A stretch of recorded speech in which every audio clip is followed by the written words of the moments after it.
Hello, Idaho, Trooper Troy Tollers, Traffic Tip Tuesday. Roundabouts this week. This has been a hot ticket item you guys have been asking about. But before we talk about it, been ruffling some feathers with some of the tips the last couple of weeks. The license plates and fender flares and mud flaps. Just here to tell you what the laws are, trying to keep you guys from eating us.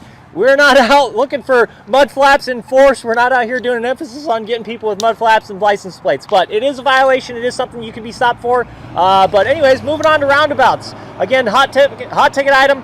If you're coming into a roundabout, there's a couple different ones that we have out here in Kootenai County area. We have 2 lanes. Like this roundabout here, there's 2 lanes that you can actually be in for this whole roundabout. And then there's single lanes, which we'll talk about here in a second. So coming into the roundabout, it is your job to yield. So this car that's just entering the roundabout now has to yield to any cars that are already in the roundabout.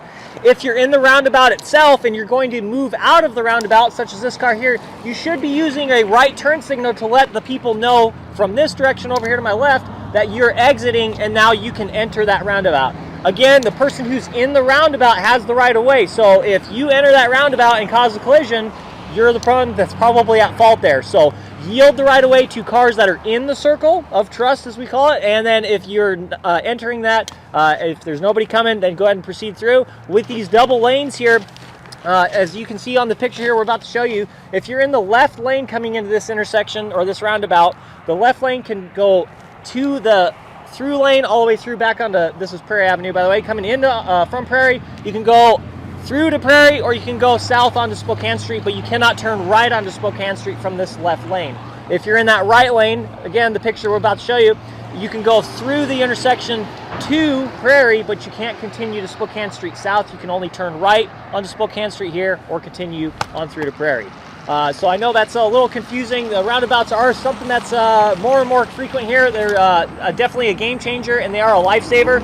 We'll show you another intersection here in a minute where I've been to multiple fatality collisions, and since we've introduced that roundabout, knock on wood, we haven't had a fatality. All right, so now we're at Prairie Avenue and Pleasant View roundabout here. This is just a single lane roundabout. So this car behind you, the camera here, is actually yielding 2 cars that are already in the intersection or the roundabout. So once they're clear to do so, they're going to proceed into that roundabout. And anybody ahead of them wanting to get in the intersection or the roundabout is going to have to yield to them. So as you can see, a little bit of a yield mix-up right there, but yeah, make sure that you're yielding to cars that are already in the roundabout. Please have a little bit of patience. Some, like these semi-trucks here, they may enter that roundabout as you're entering the roundabout on this side of the intersection. So both entering at the same time, well, they can't really get up to speed as quickly as you can, so please be patient in that aspect.